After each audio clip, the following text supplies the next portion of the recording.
عزیزان محترم، جنگ بدر ایک کفر و اسلام کا ایسا معرکہ ہے جس میں اللہ تبارک و تعالی نے مسلمانوں کو قلیل تعداد اور کفار کی کثیر تعداد کے باوجود عظیم الشان فتح عطا فرمائی، اور اس جنگ کے بعد مسلمانوں کی شوکت اور غلبہ عروج کو پہنچ گیا اور کفر کی عرب میں ساری طاقت نیست و نابود ہو گئی۔ یہ جنگ بدر 2 ہجری 17 رمضان المبارک میں بدر کے مقام پر لڑی گئی۔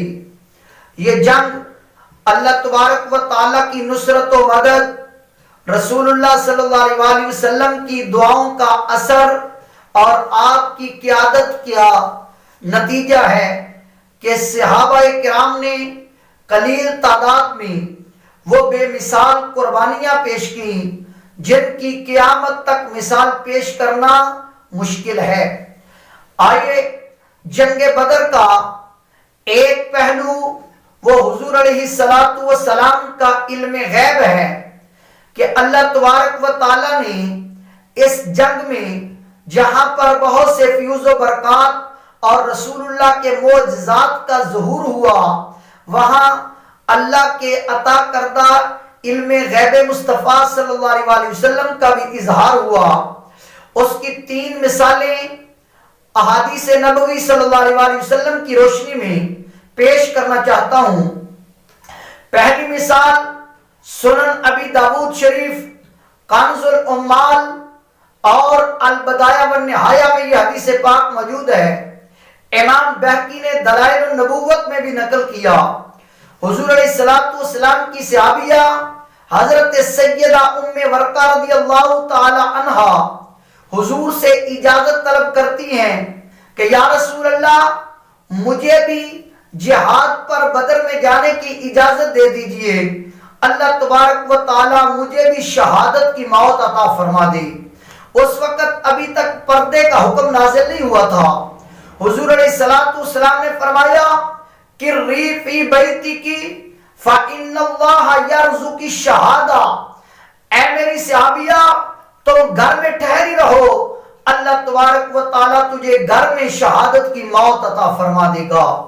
آئیے اس صحابیہ کی موت حضرت سیدنا عمر فاروق رضی اللہ تعالیٰ عنہ کے آخری دور میں ان کے گھر میں لونڈی اور ان کے غلام نے گلے میں کپڑا ڈال کر گلا گھونٹ کر ان کو شہید کر دیا۔ آئیے اس کا صحابہ کرام میں شہیدہ نام پڑ گیا تھا۔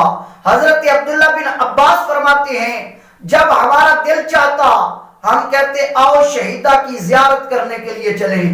ان کی شہادت تو فاروق اعظم کے دور میں ہو رہی ہے، لیکن رسول اللہ نے میدان بدر میں روانگی سے پہلے ان کی شہادت کی موت کی خبر عطا فرما دی، اور یہ بھی فرمایا کہ تمہاری موت تمہارے گھر میں ہوگی، بازار یا کہیں اور جگہ نہیں ہوگی۔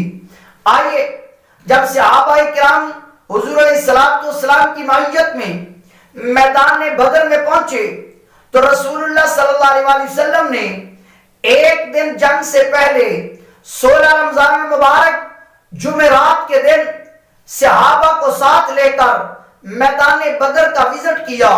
صحیح مسلم شریف میں یہ حدیث پاک موجود ہے، سنن نسائی میں موجود ہے، سنن ابی داود میں موجود ہے، مسند امام محمد بن حنبل میں موجود ہے۔ رسول اللہ کے ہاتھ میں چھڑی تھی۔ حضور علیہ السلام میدان بدر میں نشان لگا رہے ہیں، ہاذا مسرع فلان غدن، ہاذا مسرع فلان غدن، ہاذا مسرع فلان غدن، اس جگہ کل فلاں کافر قتل ہو کر گرا ہوگا، اس جگہ فلاں کافر قتل ہو کر گرا ہوگا، اس جگہ پر فلاں کافر کی لاش پڑی ہوگی۔ حضرت سیدنا عمر فاروق فرماتے ہیں جب جمعہ کے دن دوسرے دن جنگ ختم ہوئی، ہم حضور کے خط کشیدہ نشانات پر پہنچے تو رب ذوالجلال کی قسم جہاں جہاں رسول اللہ نے نشان لگا کر جس کافر کے قتل ہونے کی خبر ہمیں ایک دن پہلے دی تھی، وہاں ایک انچ بھی ادھر ادھر نہیں بلکہ اسی مقام پر اس کافر کی لاش موجود تھی۔ اس حدیث مبارکہ میں حضور علیہ السلام کو جائے موت کا علم اور آنے والے کل کا علم، لوگ آیت پڑھ کے کہتے ہیں کہ ما تدری نفس ماذا تکسب غدا وما تدری بأی ارض تموت، کوئی نہیں جانتا کل کیا ہوگا، کون کہاں مرے گا، اللہ کی عطا کے بغیر کوئی نہیں جانتا۔ رسول اللہ پر اللہ نے اپنی علم غیب کے خزانے کھولے ہوئے ہیں، میرے مصطفیٰ اللہ کی عطا سے کل کا علم بھی جانتے ہیں اور جائے موت کا علم بھی رکھتے ہیں۔ جب جنگ فتح ہو گئی، 70 کافر قتل ہوئے، 70 قیدی ہوئے، ان میں حضور کے چچا حضرت عباس بھی ہیں۔ اب فدیہ کا فیصلہ ہوا، حضور نے فرمایا چچا تم اپنا فدیہ بھی دو اور اپنے 2 بھتیجوں کا فدیہ بھی دو۔ حضرت عباس کہتے ہیں کہ میرے پاس تو کوئی شے نہیں۔ مسند امام احمد بن حنبل اور درجنوں کتب میں یہ حدیث پاک موجود ہے۔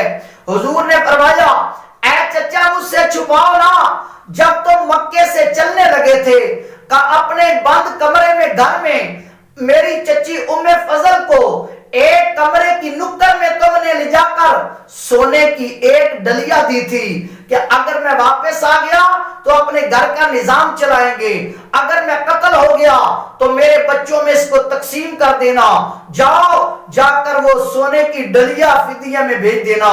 اس وقت حضرت عباس آگے بڑھے، انہوں نے کہا بھتیجے محمد جب میں نے سونے کی ڈلیا دی تھی تیری چچی اور میرے سوا کوئی بھی وہاں موجود نہیں تھا، آج جو اتنے اندر کی خبریں رکھتا ہے، اتنی پوشیدہ خبروں سے واقف ہے، میں گواہی دیتا ہوں کہ تو واقعتاً سچا اللہ کا نبی اور رسول ہے۔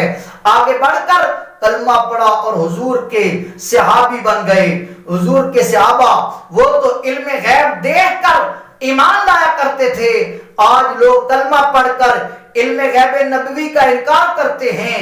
عزیزان محترم، علم غیب یہ حضور کی وہ شان ہے جو اللہ نے حضور کو عطا کی اور جنگ بدر میں اس کا واضح طور پر ظہور اور اثبات ہوا۔ اللہ ہمیں حضور کی اس شان پر عمل کی توفیق عطا فرمائے، آمین۔